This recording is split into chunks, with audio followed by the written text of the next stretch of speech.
Webinaire. Donc, webinaire sur l'appel de projet pour des aliments québécois dans nos écoles. Donc, aujourd'hui, c'est un webinaire qui va porter plus particulièrement sur l'approvisionnement local et Muriel Vrins d'Équiterre va être en mesure de vous donner plus d'informations à cet effet. Donc, l'appel de projet pour des aliments québécois dans nos écoles s'adresse aux écoles primaires et secondaires publiques du Québec. C'est un appel de projet qui a pour objectif d'offrir davantage d'aliments sains, frais et québécois aux élèves en soutenant la mise en place de circuits courts et le développement de partenariats entre les écoles et les entreprises ou des coopératives agricoles de proximité. Donc, un appel de projet qui vise non seulement à favoriser la santé des élèves en les encourageant à adopter des saines habitudes alimentaires, mais aussi à contribuer au développement de systèmes alimentaires plus durables et qui favorisent finalement l'achat d'aliments québécois et des pratiques éco-responsables par les écoles. Donc, un grand merci évidemment à nos partenaires financiers, le MAPAC et partenaires de réalisation. Merci à Équiterre et à Aliments du Québec au menu. Donc, le MAPAC a une stratégie nationale d'achat d'aliments québécois pour une alimentation locale dans les institutions publiques et souhaite finalement que les institutions québécoises se dotent de sites d'achat d'aliments de chez nous pour augmenter leur consommation d'aliments locaux. Donc, c'est une stratégie qui repose sur 6 actions phares, dont l'une qui porte sur les établissements d'un partenariat avec l'organisation M361 qui porte cet appel de projet pour soutenir des établissements scolaires, primaires et secondaires publics dans la réalisation de projets pour favoriser l'achat d'aliments québécois. Donc, par sa collaboration au mandat, Équiterre met son expertise au service de 100 degrés et Muriel va pouvoir vous en parler plus en détail par la suite. Donc, accroître l'approvisionnement local à votre école, le webinaire aujourd'hui, c'est vraiment pour traiter des essentiels pour soumettre un projet de qualité dans ce cadre-ci. Alors, le webinaire se divise en 2 blocs, devrait durer environ 1 heure. On a quelques périodes de questions qui sont réservées où justement on va être en mesure de répondre plus précisément à vos questions. Donc, le bloc numéro 1, porte principalement sur le financement avec des questions et réponses sur le processus de dépôt de projet. Et le deuxième bloc traite principalement des défis et astuces en approvisionnement local. Et c'est Muriel d'Équiterre qui va être en mesure de vous donner toutes les informations à ce niveau-là. Donc, je vous invite à partager vos questions et vos sources d'inspiration. Vous pouvez utiliser le clavardage à cet effet. Donc, mon nom est Valérie Vivier de Zest Conseil. Nous accompagnons M361 dans cet appel de projet-ci. Vinciane Faulkner, qui est ma collaboratrice, va nous partager justement les questions qui ont cours à l'intérieur du clavardage, mais aussi des questions qui nous ont été envoyées préalablement que nous pourrons traiter pendant le webinaire. Donc, le financement, pour commencer, vous pouvez trouver toute l'information sur le site www.100degrés.ca/financement. Donc, sur le site de 100 degrés, on retrouve le lien vers le formulaire pour faire le dépôt de projet. Vous avez accès à une foire aux questions et aussi accès à plusieurs articles de soutien avec des conseils pour bien répondre à l'appel de projet, des histoires à succès d'écoles qui se sont mises en action pour vous inspirer dans vos projets et aussi plusieurs partages de trucs et astuces pour rassembler une équipe de projets de rêve pour rédiger votre projet. Donc, bref, une foule d'informations qui se retrouvent sur le site www.100degrés.ca/financement. Date importante à retenir dans cet appel de projet, la période de dépôt a cours actuellement et se termine au 18 mars 2022. La période d'analyse a cours à partir du 21 mars jusqu'au 22 avril. Et les communications sont faites à tous les porteurs de projets à partir du 3 juin 2022. Et point important à mentionner, les projets déposés doivent être réalisés au plus tard le 30 juin 2023. Donc, qui peut soumettre un projet? Les projets doivent être soumis par les écoles primaires et secondaires publiques du Québec. Donc, bien entendu, ces projets peuvent être avec plusieurs partenaires, des producteurs locaux, des distributeurs, etc. Mais les principaux porteurs de projets qui soumettent les projets en tant que tels sont vraiment les écoles primaires et secondaires publiques du Québec. C'est très important. Pour vous donner quelques exemples de projets admissibles, on souhaite recevoir des projets d'offres régulières de collations santé composés d'aliments frais, sains et locaux.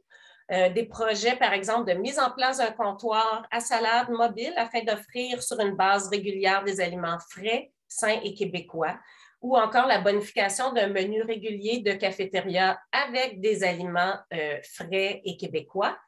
Par exemple, bonifier l'offre d'une distributrice alimentaire ou un réfrigérateur avec des aliments frais et québécois, ou encore le réaménagement de comptoirs de cafétéria pour laisser plus de place aux aliments frais, sains et locaux, ou encore tout autre projet novateur qui favorise l'accroissement de l'offre alimentaire frais, sains et québécois à l'intérieur de l'établissement scolaire. Et donc, maintenant, ce qui est important de retenir, les éléments incontournables à soumettre avec votre projet, c'est très important qu'on y retrouve l'association avec un producteur agricole de proximité et ou un détaillant local et ou un transformateur, mais vraiment dans le but de favoriser le circuit court en approvisionnement de produits frais, sains et locaux québécois. L'accompagnement d'équitaires et l'adhésion au programme de reconnaissance Aliments du Québec au menu est obligatoire. Les porteurs de projets doivent être membres d'une équipe école. Donc, comme je le mentionnais, il peut y avoir différents partenaires qui gravitent autour de l'école, mais le porteur de projet doit être membre de l'équipe école. Et bien entendu, la direction d'école doit être étroitement impliquée et se porter garant du projet. Une équipe multidisciplinaire composée d'expertises diverses de la communauté est bien entendu recherchée. Et Aliments du Québec fournit une grille de quantification pour être en mesure de préciser la cible que l'établissement scolaire souhaite se doter en matière d'approvisionnement de produits frais, sains et locaux. La formation hygiène et salubrité du MAPAC est obligatoire et finalement, l'implication des élèves dans une portion ou que ce soit en amont du projet ou dans son développement est un incontournable. Vous pouvez aussi bénéficier de l'accompagnement d'ambassadeurs de soutien pour amener vos idées encore plus loin. En fait, ce qui est intéressant de savoir, c'est que près de 80% des projets qui sont acceptés dans les appels de projets de 100 degrés ont bénéficié de l'aide d'un ambassadeur. Donc, vraiment d'être en mesure de profiter de leur expertise, de leur réseau, c'est vraiment une grande richesse pour les porteurs de projets. On vous encourage à profiter de cette opportunité-là. Et les ambassadeurs, en fait, sont en mesure justement de probablement vous proposer des bonifications pour votre projet ou vous proposer des ressources qui peuvent être vraiment très pertinentes au développement de votre projet. Toutefois, ce qui est important de savoir, c'est que les ambassadeurs ne tiennent pas le crayon. Ils ne sont pas là pour aider à la rédaction du projet, mais sont là pour vous aider, vous stimuler et vous poser les bonnes questions par rapport au développement de votre projet. Donc, et maintenant, Muriel qui est avec nous, Muriel Vrins, qui est gestionnaire de programme en alimentation durable chez Équiterre, va être en mesure de vous donner plus de détails sur la contribution d'Équiterre et d'Aliments du Québec dans ce projet. Donc, Muriel, à toi la parole. Bien, merci beaucoup. Bonjour tout le monde. Donc, comme mentionné, Équiterre est un heureux partenaire de réalisation de ce projet. Puis, on possède vraiment là, une vaste expertise sur la question d'approvisionnement local en milieu scolaire et institutionnel bâti au cours des dernières années. Plus précisément, notre programme d'alimentation vise à accélérer une transition pour que les organisations, les institutions se dotent de pratiques exemplaires en matière d'alimentation durable, donc en offrant des aliments qui sont sains, locaux, éco-responsables. Puis, on le fait de deux façons principalement. Une qui est d'augmenter la part d'aliments sains, locaux, éco-responsables dans les services alimentaires, de faciliter cette augmentation-là et aussi en renforçant l'éducation alimentaire dans les différents milieux, là, petite enfance, scolaire et jeunesse. Dans le cadre de cet appel de projet, Équiterre, on est vraiment heureux d'offrir un accompagnement à toutes les écoles qui seront sélectionnées dans la mise en œuvre du projet. On l'a mentionné dans le chat, mais c'est important de savoir que cet accompagnement-là est gratuit et vraiment offert dans le cadre justement de ce projet. Donc, vraiment grâce au financement de l'ensemble du projet. L'accompagnement il est composé de différentes stratégies, c'est-à-dire qu'on offre pendant l'année, justement, de réalisation de votre projet, on offre des formations virtuelles, des ateliers collaboratifs qui permettent le transfert de connaissances entre les écoles. On offre également des entretiens personnalisés pour répondre là, plus particulièrement aux différents défis rencontrés par les milieux. On offre aussi des veilles où les responsables puis les membres des équipes écoles sont invités à venir poser leurs questions. On a aussi rassemblé là, plusieurs ressources dans une boîte à outils qui est à la disposition des écoles et finalement, on a un groupe d'échange Facebook pour vraiment faciliter là, les conversations et le transfert d'exemples, d'expertise, de connaissances entre les écoles. Comme mentionné aussi, on peut aller à la prochaine diapositive. On a aussi la chance de pouvoir compter là, sur Aliments du Québec pour appuyer là, l'accompagnement dans les écoles. Aliments du Québec offre un soutien pour l'identification des aliments québécois ainsi que l'adhésion, et encore une fois une mention, l'adhésion gratuite au programme de reconnaissance Aliments du Québec au menu dans les institutions. Et c'est la façon là, justement d'avoir sa cible d'achat d'aliments québécois reconnue officiellement. Merci, Muriel. Donc, on arrive justement au bloc numéro 2 pour présenter les défis et astuces. Donc, à toi la parole.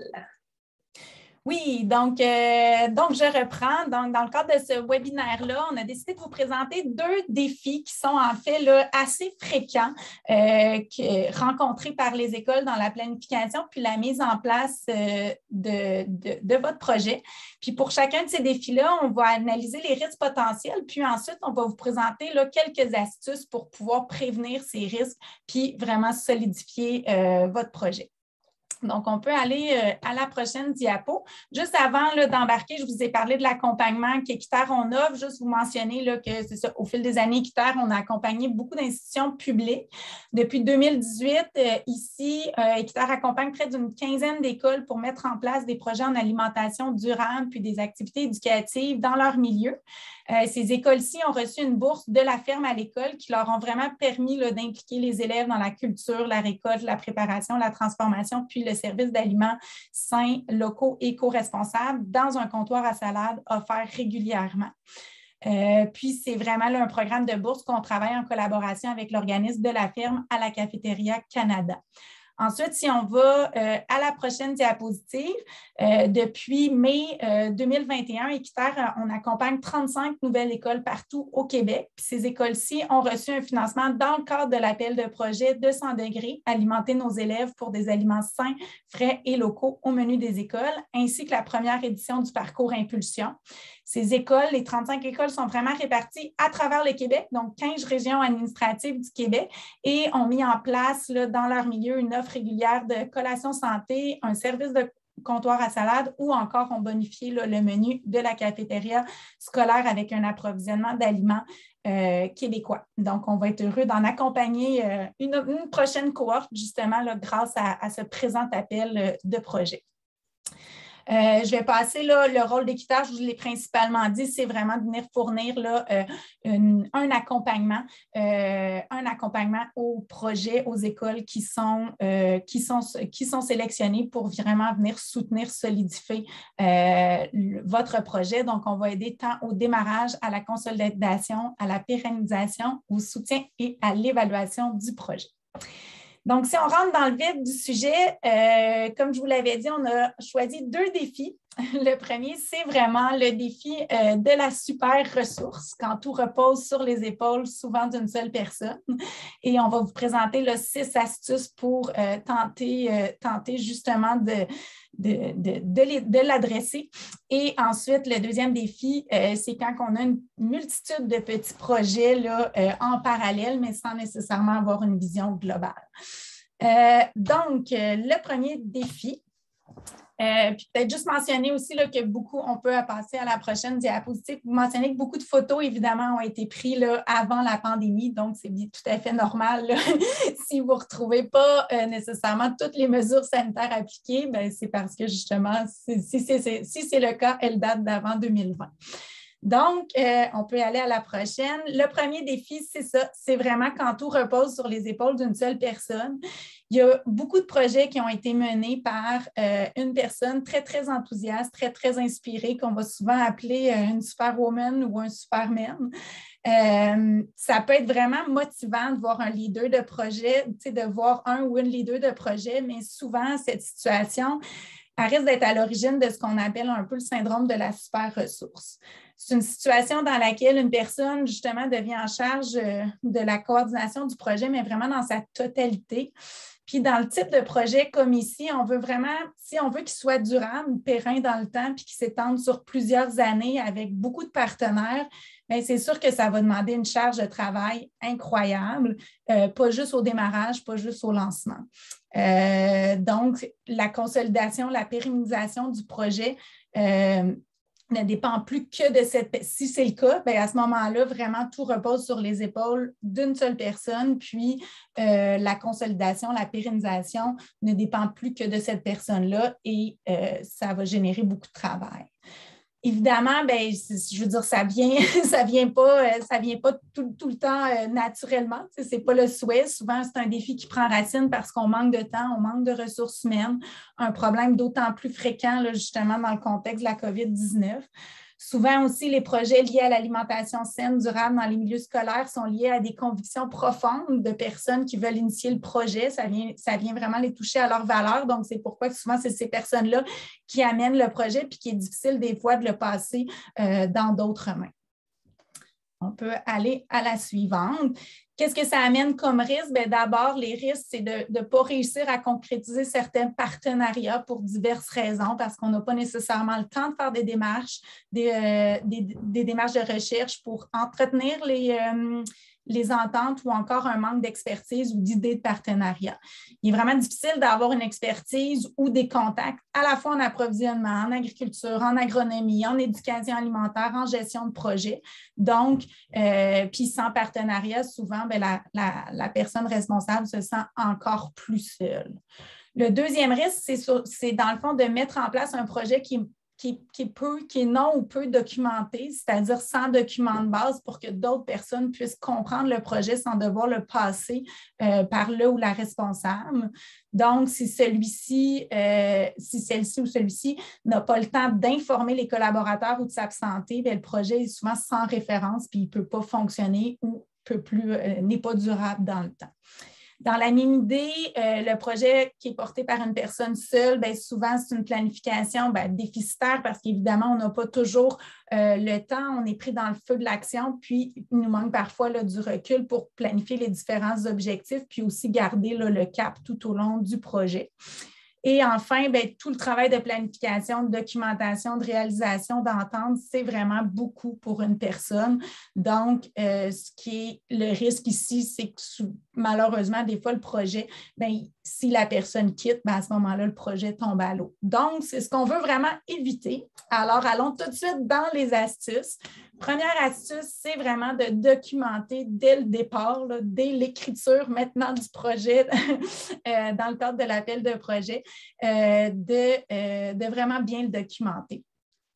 Donc, assurez-vous de décrire dès le moment où vous le planifiez chacune des étapes de réalisation du projet, d'inclure les contacts liés à ces étapes, comme par exemple soit le service traiteur, un fournisseur, un contact avec un producteur, un distributeur, un enseignant ou une ressource éducative. Puis, réunissez vraiment l'ensemble des informations importantes au même endroit. Donc, vraiment avoir votre demande, votre contrat, vos contacts, vos fournisseurs, là, tout au même endroit pour que ce soit le plus facile de passer le dossier, de se le partager ou de le passer. Donc, c'est vraiment les deux. L'astuce numéro 2, c'est de toujours penser à former la relève. Donc, de vraiment bien s'entourer pour vous permettre d'éviter que s'il y a le départ d'une personne, que ça vienne mettre en péril la poursuite de votre projet. Donc, de former plusieurs personnes qui sont capables de reprendre les rênes ou de s'impliquer en cours de route en cas de changement dans l'équipe.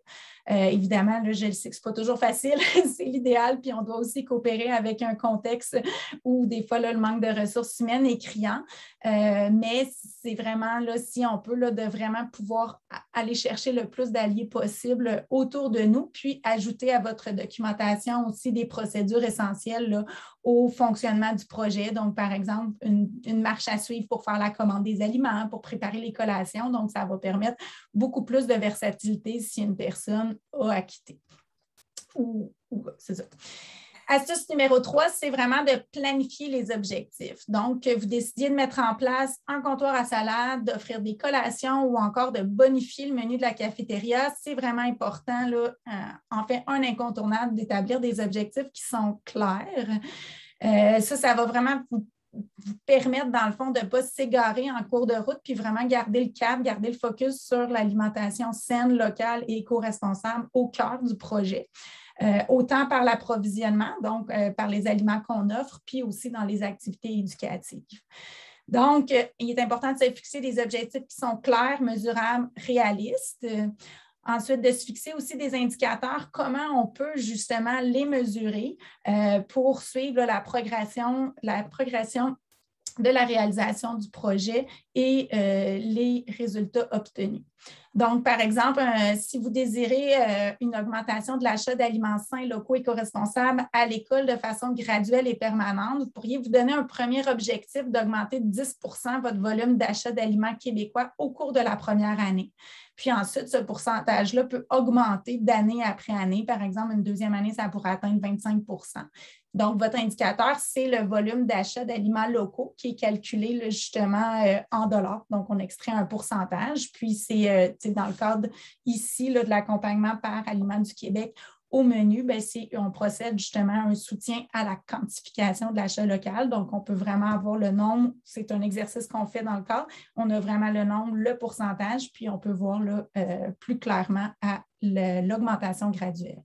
Vous devez aussi prévoir des activités éducatives en lien au projet. Donc, un objectif serait d'offrir une activité éducative par semaine au cours de la première année ou la deuxième année, la fréquence pourrait passer à augmenter un petit peu plus. Donc, ici, on a un indicateur qui est le nombre d'activités éducatives tenues par semaine ou par mois, dépendamment là, de votre projet. Ensuite, astuce numéro 4, donc de vraiment constituer une équipe solide. C'est une clé là, vraiment de la réussite de votre projet. Donc, de s'entourer de personnes qui ont des expertises pertinentes et complémentaires. Il est vraiment avantageux sur tous les plans de mobiliser une équipe école nombreuse et variée. Donc, ici, quelques exemples de membres de l'école ou de la communauté qui peuvent vous aider. Bien, premièrement, la direction qui doit être impliquée non seulement pour le dépôt du projet, mais vraiment à long terme. C'est particulièrement important dans le contexte de la pandémie. La direction a un rôle clé à jouer dans le bon fonctionnement, le déroulement de votre projet. Ensuite, il y a vraiment tout le personnel enseignant qui vont vraiment faciliter la sensibilisation, la participation des élèves. On a enseignants puis professionnels, là, évidemment.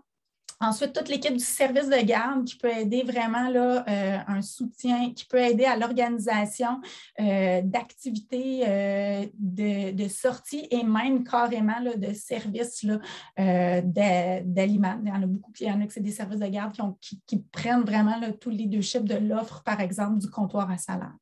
Ensuite, c'est là où le responsable du service alimentaire, si par exemple l'école fait affaire avec un service alimentaire, parce que là, à ce moment-là, votre projet doit vraiment être inclus et cohérent avec ce qui est déjà existant dans votre école. Et finalement, il y a aussi les parents qui ont un bassin là, d'expertise vraiment intéressante puis diversifié, mais qui peuvent aussi là, offrir tant du temps et du matériel. Puis, il est important aussi là, de se répartir les rôles de façon équitable pour vraiment avoir une bonne gestion là, à long terme. Donc, par exemple, on peut penser qu'il est peu réaliste de donner le mandat à une maman bénévole, par exemple, de distribuer les collations pour toute l'année à venir. Donc, d'essayer vraiment de le répartir selon là, ce que chacun peut, selon vraiment leur contribution, leur disponibilité. Ensuite, la cinquième actus, c'est vraiment de déléguer le travail. C'est une tâche essentielle de la part de la personne qui est responsable du projet. Si les premières étapes, les premières astuces ont été bien réalisées, donc la documentation du projet, des objectifs clairs, la formation de l'équipe école, puis la formation de la relève, bien, ça devient vraiment facile et naturel. La clé, c'est vraiment d'apprendre à faire confiance à son équipe, de stimuler l'intelligence collective, donc vraiment, par exemple, pour faire émerger des nouvelles idées, pour inclure les jeunes ou même garder là, un esprit critique et garder le cap. Et finalement, la dernière astuce, c'est de créer des partenariats vraiment stratégiques. Donc, pour solidifier votre projet puis accroître son impact, c'est vraiment important d'unir ses forces avec des partenaires communautaires, donc qui sont vraiment ancrés dans la communauté autour de l'école. Soyez stratégique, essayez de choisir des partenaires qui ont les mêmes objectifs que vous, puis qui viennent compléter votre expertise, donc qui peuvent amener des éléments que vous n'avez peut-être pas ou que vous voulez aller chercher là, davantage. Donc, recherchez un engagement concret de la part de partenaires. Lorsque c'est possible aussi, vous pouvez les impliquer, donc leur faire mettre la main à la pâte ou la main à la terre. Faites-les prendre aussi, prendre part aux discussions, mais surtout à l'action. Vous pouvez aussi les inviter à contribuer à l'organisation d'un atelier culinaire à partir de produits locaux, à l'inauguration ou lancement de votre projet, au service d'aliments. Donc, il y a plusieurs choses qu'on peut penser. Et surtout, là, soyez clairs à propos du type d'engagement que vous recherchez pour vraiment là, collaborer, démarrer la collaboration du bon pied, puis éviter là, toutes les ambiguïtés. Je passe en rafale quelques exemples aussi de partenaires clés dans votre région. Il y a les tables de concertation agroalimentaire qui ont vraiment de votre région, qui ont vraiment une connaissance approfondie de la filière agroalimentaire locale, beaucoup de contacts avec les producteurs, les regroupements de producteurs, les distributeurs. Il y a aussi les organisations qui travaillent en alimentation ou en agriculture, comme par exemple des cuisines collectives, des jardins communautaires, des initiatives pour renforcer là, la sécurité alimentaire, les banques alimentaires. Ils peuvent offrir des services d'expertise conseil, tant pour la culture, la cuisine ou la distribution d'aliments. Il y a aussi les organismes qui travaillent auprès des personnes vulnérables, donc des maisons pour les aînés, des organismes de réinsertion sociale qui peuvent des fois offrir du temps parce qu'ils recherchent des opportunités d'activité pour leur clientèle. Il y a également les nutritionnistes, beaucoup dans le fond de centres de services scolaires, direction de la santé publique, des CIUS et des CIS, organisations pour la promotion de la saine habitude de vie qui ont des nutritionnistes et qui peuvent, entre autres, là, évaluer les besoins du milieu, s'assurer que les menus soient sains, à haute valeur nutritive, qu'ils soient diversifiés. Puis, ils peuvent participer là, vraiment à l'implantation des programmes de promotion de saine alimentation puis d'activités pédagogiques. Et finalement, bien, des producteurs, des productrices, donc en plus d'assurer la continuité de l'approvisionnement alimentaire, ils peuvent offrir des conseils des fois pour la culture d'aliments, puis ils peuvent vraiment là, être des soutiens à long terme pour votre projet. Donc, je vais m'arrêter juste quelques minutes pour voir s'il y a des questions à cette étape-ci. Est-ce que... Oui, Muriel, en fait, il y a une personne qui demandait si c'était possible d'avoir des écoles contacts ou des ressources qui ont déjà implanté un bar à salade local et sains au sein de l'école afin de pouvoir leur poser quelques questions, de savoir comment ils ont fait et donc de partir un projet gagnant, là, si on peut dire. Ben oui, tout à fait. On a quand même là, quelques histoires là, vraiment inspirantes. On en a quelques-unes aussi là, qui font l'objet là, sur notre site Internet. Pour les contacts précis avec les écoles, je vais peut-être juste me retourner là, vers M361 pour savoir est-ce qu'on peut diffuser là, la liste là, des écoles qui ont reçu là, le premier appel de projet, c'est-à-dire la cohorte 1. En même temps, je dirais que le site 100 degrés présente aussi beaucoup de différents de ces projets-là. Il y en a beaucoup qui ont été mis en lumière par différents articles et vous avez le nom de différentes écoles. On pense entre autres là, pour les comptoirs à salade. En fait, il y a l'école Louis de France, il y a l'école Saint-Denis sur Richelieu, il y a l'école L'Escale aussi. Donc, il y en a quelques-uns. Peut-être qu'on pourrait voir là, avec N361 à fournir là, quelques exemples. Oui, ben, j'ai pris les coordonnées de la personne, donc on pourra régler ça. Une autre question qui est quand même assez, je te dirais, assez pertinente, mais je ne sais pas si on va avoir la réponse tout de suite, mais c'est quelqu'un qui nous demande s'il y a des exemples d'initiatives porteuses en milieu autochtone. Par exemple, l'intégration de l'alimentation traditionnelle autochtone peut correspondre au concept d'aliments sains et de proximité. Exemple, travailler en collaboration avec des groupes de chasseurs-cueilleurs pour intégrer davantage de petits fruits traditionnels et ou de viande sauvage au menu de l'école. Donc, je ne sais pas si on va voir la réponse tout de suite, mais je trouvais que c'était une question quand même assez pertinente. Oui, très intéressante. Bien, en fait, au Québec, on n'a pas, là, dans la quarantaine d'écoles pour l'instant, soutenues, accompagnées, il n'y en a pas eu à ce jour qui sont vraiment situés là, en communauté autochtone. C'est un souhait, par exemple. Donc, vraiment, allez-y. Si vous avez des beaux projets, on est vraiment là, ouvert. Je dirais que pour avoir travaillé là, avec l'organisation pan-canadienne de la ferme à la cafétéria Canada, dans d'autres provinces, il y a eu beaucoup là, d'exemples, beaucoup de différents projets de partenariat qui ont été faits avec justement des milieux, des communautés autochtones. Puis, il y a eu la mise en place là, vraiment de projets adaptés, de comptoirs à salade, mais justement qui reflétaient là, davantage là, les activités traditionnelles de chasse, de cueillette et également de pêche. Je pense entre autres là, un archipel au nord de l'île de Vancouver, Haida Gwaii, qui est vraiment, vraiment, là, je dirais, un des belles histoires là, à s'inspirer. Puis sinon, vous dire que dans la cohorte 1 là, du premier appel de projet, bien, il y avait 2 écoles qui étaient, je dirais, plus en région plus éloignée. On en avait une justement aux îles de la Madeleine, l'autre sur la Côte-Nord aussi, qui ont mis en place soit des projets de collation ou vraiment là, de bonification du menu pour s'alimenter avec des produits de la région. Donc, voilà. Okay. Petite question rapide, une autre question qui vient d'être posée. Une personne, Mme Villain, nous dit que dans sa commission scolaire à Montréal, les collations sont subventionnées par la commission scolaire et qu'il y a déjà une liste de fournisseurs. Donc, elle aimerait savoir comment elle peut travailler avec ce cadre-là. Est-ce qu'on a des exemples déjà de savoir comment travailler avec... c'est déjà quand même bien encadré, là, la collation. Bien, je le sais que le Centre de services scolaires de Montréal fait beaucoup d'efforts justement par rapport à l'approvisionnement en aliments locaux. Donc, des fois, c'est de travailler parce que je dis que ce soit dans le fond, parce que le Centre de services scolaires de Montréal travaille beaucoup, là, principalement en autogestion, mais quand même, il y en a qui travaillent, il y en a aussi au sein du centre qui, c'est des traiteurs ou des entreprises de services alimentaires. Donc, c'est vraiment possible de travailler avec eux, de le demander. Justement, on souhaite avoir une offre, là, justement, que la provenance de ces aliments-là offerts soit de provenance québécoise. Donc, c'est vraiment d'entrer en collaboration et de travailler avec eux pour voir là, comment c'est possible.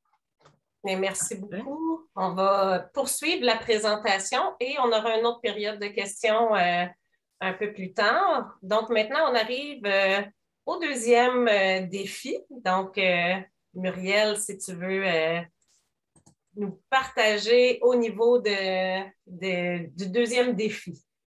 Oui, donc on va se pencher sur la situation où une ou plusieurs personnes qui sont motivées, enthousiastes, ils connaissent un foisonnement d'idées, puis ils ont plein d'ambitions. Donc, souvent, on ne planifie pas un projet, mais plutôt une multitude de projets. Mais parfois, des fois, c'est comme plein de petits projets satellites ou en parallèle qui sont très, très pertinents, très, très intéressants, mais qui malheureusement n'ont pas toujours de lien ou de cohérence entre eux. Donc, sans lien, c'est difficile, dans le fond, de participer à une vision d'ensemble puis un projet global. Donc, un exemple ici, une école, elle développe un jardin pédagogique. Ensuite, elle va développer des activités en classe. Ensuite, elle va développer un comptoir à salade. En soi, c'est une suite logique, mais sans lier les activités puis mobiliser, puis sans nécessairement lier toutes ces activités-là ensemble, puis mobiliser autour d'une vision commune. Ça peut marcher vraiment là, de développer ça de façon séparée parce que souvent, bien, justement, on a accès à un financement qui nous permet de mettre sur pied un aspect. Mais c'est important, par exemple, de toujours essayer d'avoir cette vision globale-là pour ne pas perdre là, des joueurs en cours de route. Encore une fois, ça ne vient pas de façon volontaire, tout ça. Les racines de ce défi-là, souvent, c'est une difficulté de prioriser, de faire des choix. Encore une fois, le projet touche vraiment à des valeurs, des convictions profondes, puis des fois, c'est difficile de renoncer à certains aspects. On a envie de tout faire en même temps, puis c'est bien normal. Mais évidemment, bien, ça amène souvent là, une difficulté à planifier là, à plus long terme l'ensemble des ambitions. Puis aussi une difficulté à rassembler les forces vives parce que souvent, bien, ça nous apparaît là, quand même plus gros parce qu'il y a plein de choses à faire. Puis, on va tomber aussi un peu plus dans du travail en silo parce que les actions vont être plus séparées, isolées. C'est vraiment caractéristique de projet où aucun objectif global a été fixé ou décliné en sous-objectifs clairs et réalistes. L'impact des mini-projets risque alors d'être diffus, mais évidemment, là, ce n'est pas le seul risque. Donc, vraiment, quand on regarde les risques potentiels, en plus de multiplier le travail, les multiples projets rendent vraiment les objectifs peu clairs. Donc, les membres de la communauté scolaire, ils vont travailler davantage en silo, puis il devient difficile de s'y retrouver. Donc, ça peut aussi créer là, de la démotivation ou même un épuisement de l'équipe. Sans vision globale ou objectif clair, il est difficile aussi d'être convaincant. Donc, des fois, c'est plus difficile d'aller chercher les partenaires locaux, les faire embarquer dans le projet, surtout s'ils cherchent une implication là, à moyen ou à long terme. Puis finalement, en multipliant les efforts dans plusieurs projets qui ne sont pas nécessairement liés ensemble, bien, la pérennité du projet peut être plus difficile. Ça peut s'essouffler puis pas nécessairement là, perdurer dans le temps.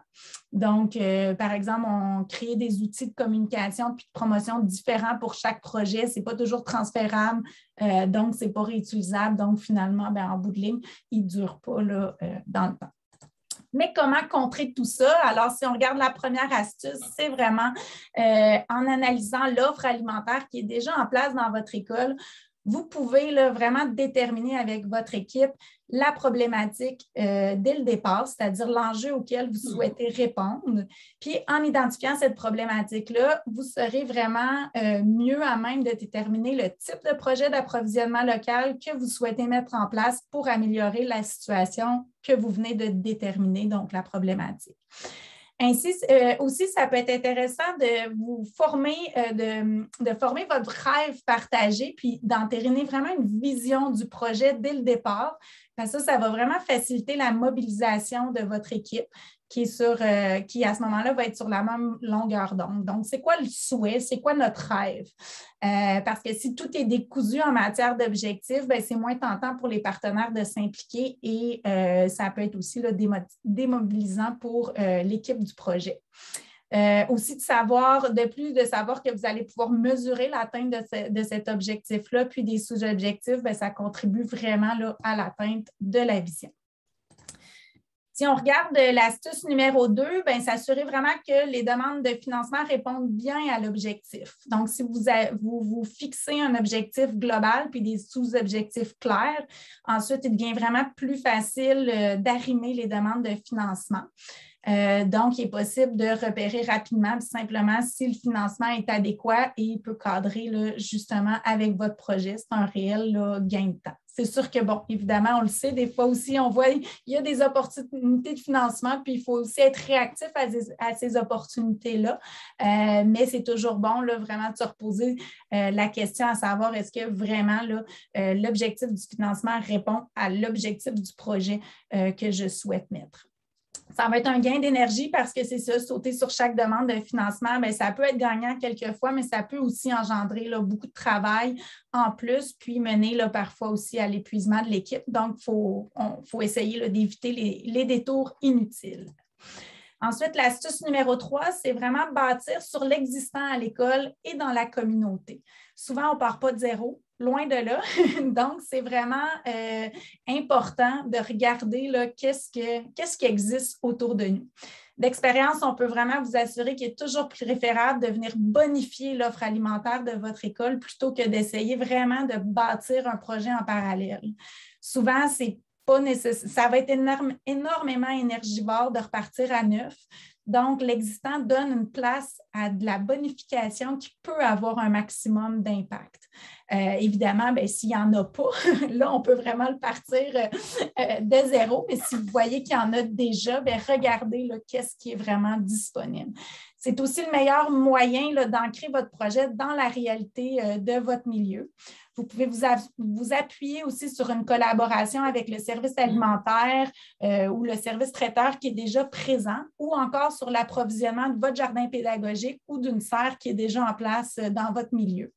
Par exemple, si votre école est située en milieu défavorisé et souhaite privilégier l'accès aux aliments frais et locaux pour tous les élèves, il peut être judicieux de prévoir là, des mesures pour permettre aux élèves moins nantis de manger à la cafétéria ou d'améliorer l'accessibilité au système de collation. Il y a des écoles qui ont mis en place des comptoirs à salade puis qui arrivent à l'offrir gratuitement à tous les élèves et ça, sans discrimination, une fois par mois. Donc, ça, c'est vraiment une belle opportunité. Si votre école travaille déjà aussi avec un service alimentaire, le comptoir à salade peut être l'option à privilégier pour augmenter la consommation de fruits et légumes québécois dans votre école. Il y a certaines écoles qu'on a accompagnées qui ont développé une très belle collaboration avec leurs fournisseurs, leur entreprise de services alimentaires qui a vraiment beaucoup coopéré pour augmenter la part d'aliments sains et locaux. Et finalement, la dernière astuce ici, c'est vraiment la théorie des petits pas. Donc, rester réaliste, rester ancré dans la réalité de son milieu. On voit souvent des immenses projets qu'on souhaite justement le révolutionner tout d'un coup. Mais encore une fois, ça peut être démotivant, puis ça peut être lourd pour l'équipe. Plus lourd pour l'équipe qu'autre chose.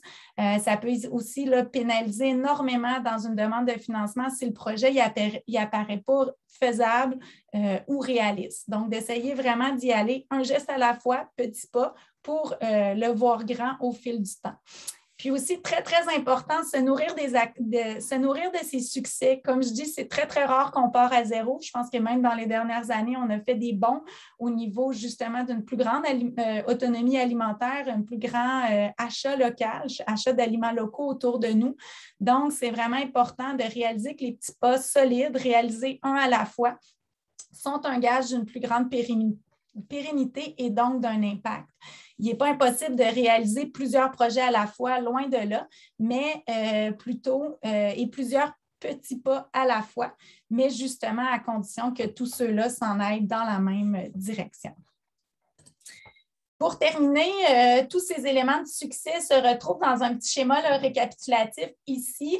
On voit vraiment que c'est vraiment des ingrédients clés qui sont nécessaires pour la réussite de votre projet. Donc, à chacune des étapes, on les a aussi là, distinguées entre l'étape de démarrer un projet, le consolider, puis le pérenniser. Donc, vous aurez aussi là, évidemment accès à la présentation pour pouvoir regarder là, de plus près le schéma. Puis, on voit le petit résumé aussi là, des incontournables, des éléments essentiels aux différentes étapes là, de mise en œuvre de votre projet. Ensuite, on voulait aussi vous laisser quelques trucs pour développer un approvisionnement alimentaire local et éco-responsable en milieu scolaire. Équiterre, en collaboration avec Aliments du Québec et le MAPAC, on a réalisé une série de fiches pratiques, la recette clé pour un approvisionnement alimentaire locale et éco-responsable dans différents milieux. Il y en a une de celles-là qui est spécifiquement pour le milieu scolaire. Puis aussi, on a réalisé, en fait, 100 degrés a réalisé là, 2 articles du webzine en ligne 100 degrés qui ont été publiés en novembre dernier pour vous aider à fixer une cible d'achat d'aliments québécois et à l'atteindre. Et comme je mentionnais aussi, là, il y a aussi d'autres articles là, qui présentent des histoires là, d'écoles inspirantes aussi. Donc, c'est vraiment un site à consulter pour aller prendre exemple et s'inspirer de d'autres histoires. Alors voilà, ça fait le tour. Je pense qu'on a encore le temps pour reprendre quelques questions. Oui, mais en fait, je te dirais que tu sembles avoir fait une présentation fantastique parce qu'on n'a pas eu beaucoup d'autres questions. Une question qui nous est revenue, mais que je pense qu'on peut déjà répondre, c'est est-ce que les OBNL et les camps d'été sont admissibles pour promouvoir l'achat d'aliments locaux durant l'été? Eh bien, la réponse, je crois, est non parce que c'est uniquement les écoles primaires et secondaires. Si je peux me permettre une petite précision, oui. Par exemple, au niveau des camps d'été, tout à fait. Par exemple, au niveau des OBNL, ce qui est intéressant, c'est de dire qu'ils peuvent agir en tant que partenaires parce qu'on en a vu là, des projets. Donc, il faut vraiment que le demandeur, là, comme les filles l'ont mentionné, que le demandeur, le porteur du projet soit l'école, mais ils peuvent s'allier avec des partenaires, un OBNL. Dans le cas d'une école, c'est un OBNL qui est le traiteur avec qui ils ont travaillé l'offre d'aliments locaux et qui vient justement là, servir une fois par semaine le repas. Donc, les OBNL peuvent faire partie du projet, mais ne peuvent pas nécessairement être le demandeur. Et autre question qui est un peu dans la même veine, mais est-ce que les centres d'éducation aux adultes sont admissibles? S'il y a une fréquentation faite par des élèves du secondaire, oui, c'est admissible. Parfait. Quelqu'un nous demande aussi, pouvez-vous redonner les exemples de mesures de succès?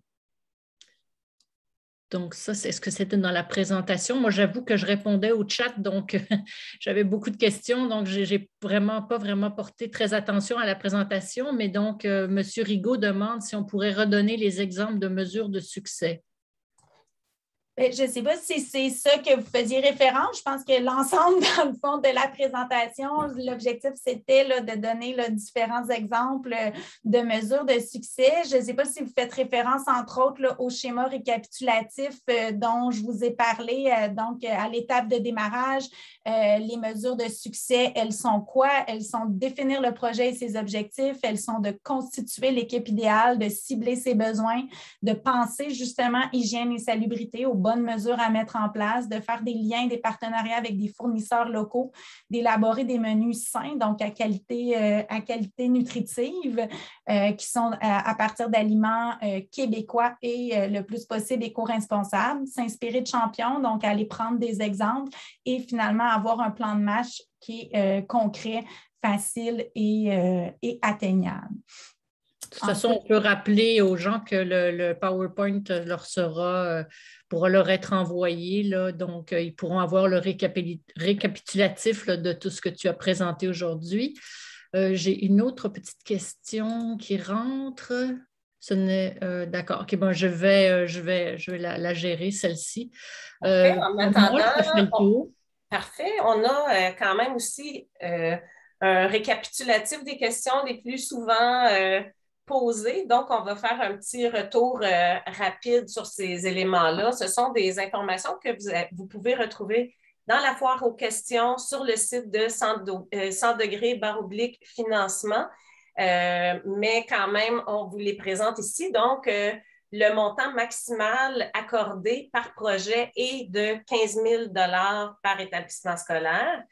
Comment peut-on impliquer les élèves dans le projet? Donc, voici quelques exemples. Préparation de collations intégrant des aliments locaux, visite de ferme d'un producteur, les solliciter afin de choisir des aliments et des activités découvertes de légumes, création de menus. Donc, toutes ces façons sont des façons d'impliquer les élèves directement et faciliter leur exposition aux aliments frais, sains et locaux. Comment impliquer la cafétéria? Il s'agit d'une concession, donc en référant à Aliments du Québec au menu, qui pourrait les conseiller sur les meilleures façons d'ajouter des aliments locaux à leur menu.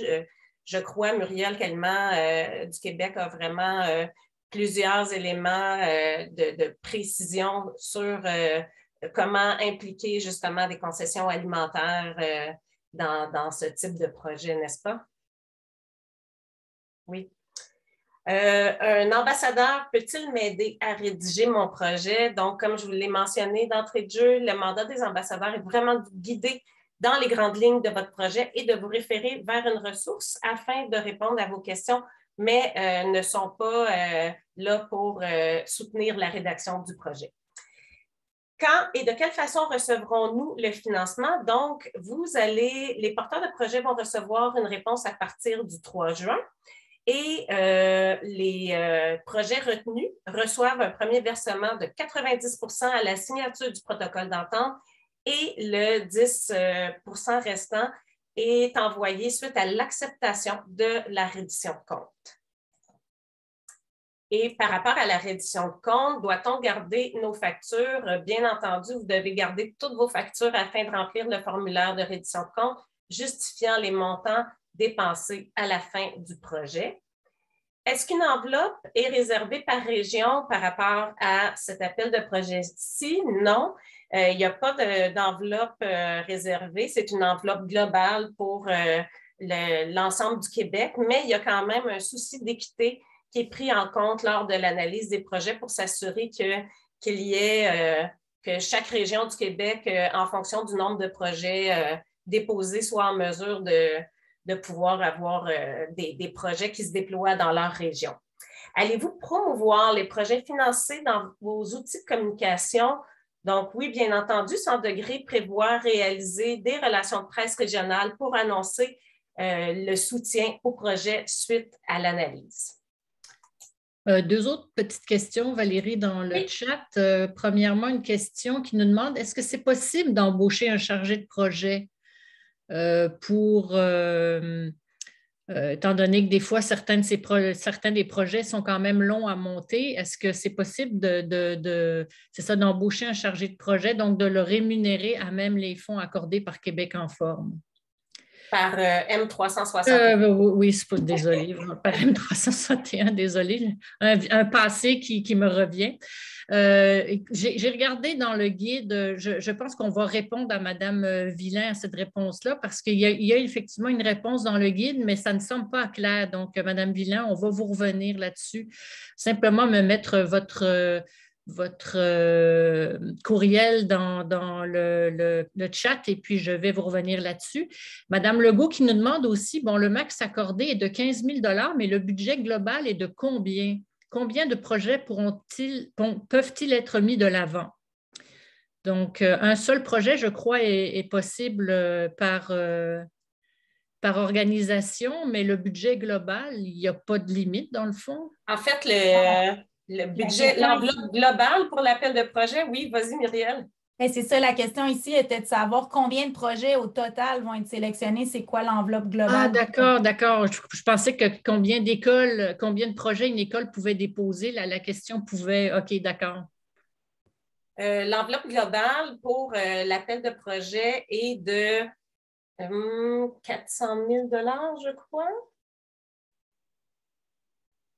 On va faire la vérification, on va pouvoir vous répondre plus précisément par rapport à l'enveloppe globale. D'accord. Et il y a plusieurs personnes, c'est ça, qui veulent avoir la réponse concernant les honoraires d'un chargé de projet. Je reçois là tous les courriels, donc ne vous inquiétez pas, nous allons vous envoyer la réponse et on enverra la réponse aussi là, pour le nombre de projets qui pourront être mis de l'avant et le budget global. On va vous faire un petit document avec les questions les plus importantes. Là, je sais que M361 est en train justement de travailler un peu sur quelques questions à répondre. Donc, on vous enverra tout ça avec la présentation PowerPoint et le lien aussi de rediffusion du webinaire. Parfait, merci. Je n'ai pas d'autres questions pour l'instant. Je regarde aussi. Bravo à tous et merci pour ces informations. Tant mieux, tant mieux. Et puis, quelqu'un nous demandait aussi comment rentrer en contact avec un ambassadeur, une ambassadrice. Donc, leurs coordonnées sont sur le site de 100 degrés. Là, vous allez avoir leur adresse courriel. Donc, si vous souhaitez les rejoindre et leur poser des questions, ils se feront un plaisir de vous répondre. Sur l'espace de 100 degrés, / financement, si vous allez au niveau de l'appel de projet, de cet appel de projet-ci, vous allez trouver justement les différents ambassadeurs avec leurs coordonnées, mais si toutefois vous avez des questions pendant la rédaction de votre projet, vous pouvez toujours envoyer un courriel à l'adresse courriel que vous voyez à l'écran à projet@m361.ca. Et à ce moment-là, que ce soit des personnes de l'équipe de M361 ou Vinciane et moi, 2S Conseil, ou encore les ambassadeurs vont vous répondre le plus rapidement possible. Donc, Muriel, un grand merci de ta présentation, ton expertise. Merci beaucoup. Merci, Vinciane, et merci à nos participants. Bien entendu, les questions qui sont restées en suspens, on va pouvoir vous répondre rapidement, faire les validations et vous revenir avec des réponses précises. Donc, je vous remercie beaucoup pour votre participation et je vous souhaite une excellente rédaction de projet. Et 523 000 à distribuer. Parfait, merci pour l'envoi. On vient de me glisser à l'oreille. Parfait, merci. Merci. Donc, merci tout le monde et une excellente fin de journée. Au revoir.